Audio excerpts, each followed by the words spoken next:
ایک صحابی اسود ہیں. اسود ویسے بھی کالے رنگ والے کو کہتے ہیں، اور یہ اسم با مسمى ہیں. سخت سیاہ رنگت کے مالک، حبشی نژاد، بہت زیادہ پسینہ آتا تھا، اور یہ خیبر میں بکریاں چرایا کرتے تھے. جب غزوہ خیبر ہوا تو یہ بکریوں کا ریوڑ لے کر آئے، حضور علیہ الصلوۃ والسلام کی خدمت میں حاضر ہوئے اور کہا اگر میں اسلام لے آؤں تو مجھے کیا ملے گا؟ تو کہا کہ تمہیں بھی وہی ملے گا جو ابو بکر عمر کو ملا ہے، وہی وعدے تیرے نام ہیں، وہی عزت تیرے نام ہے جو دیگر اصحاب رسول کو مقسوم ہے. تو یہ پریشان ہو گئے کہ اب میں بکریوں کا کیا کروں. تو فرمایا کہ ان کے مالک کی طرف ان کو ہانک دو. تو انہوں نے ان بکریوں کو خیبر کے قلعے کی جانب ہانک دیا. جب آخری بکری باڑے میں چلی گئی تو یہ واپس آئے اور جنگ میں شریک ہو گئے. جب لاشیں اٹھائی گئیں تو ان میں اسود رائی کی لاش بھی تھی. عربی میں چرواہے کو رائی کہتے ہیں، تو اسود کے ساتھ رائی کا لفظ لگتا ہے. تو اس اسود رائی کی لاش جب لائی گئی تو حضور نے رخ پھیر لیا. تو صحابہ نے پوچھا کہ یا رسول اللہ صلی اللہ علیہ وسلم آپ نے رخ کیوں پھیرا؟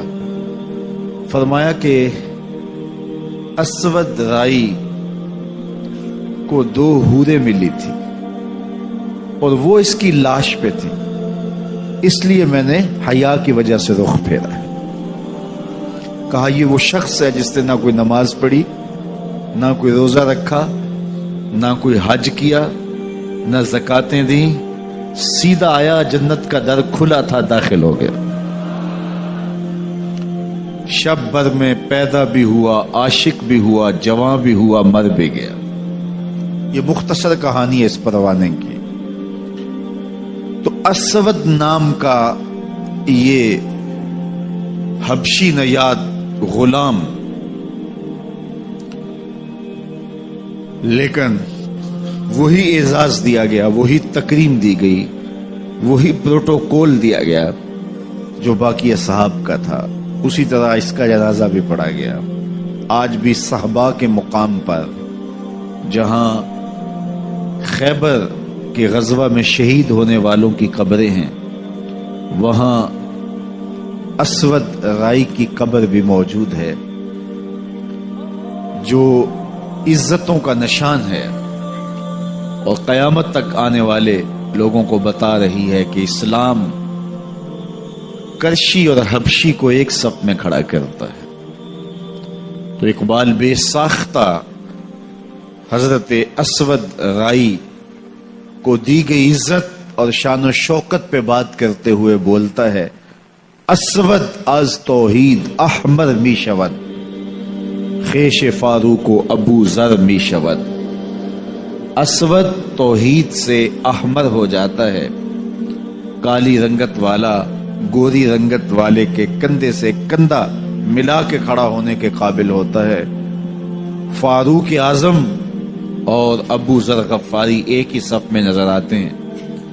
یہ اسلام کا مساوات کا عملی نمونہ ہے، اور اس نمونے کو دور موجود کے اندر آپ اگر روح بعمل دیکھنا چاہتے ہیں تو وہ موسم حج میں دیکھا جا سکتا ہے کہ کالے گورے، امیر غریب، مختلف خطوں کے باسی، مختلف زبانیں بولنے والے ایسے لوگ ہیں کہ جن کو اللہ اکبر بھی صحیح طرح سے کہنا نہیں آتا. ان کی زبان اس طرح کی ہے کہ وہ اللہ اکبر کہتے ہیں، لیکن وہ بھی فصیح عربی بولنے والوں کے کندھے سے کندھے جوڑ کے کھڑے ہوتے ہیں، اور پھر حج کے موسم میں سب کو لباس بھی ایک ہی دے دیا۔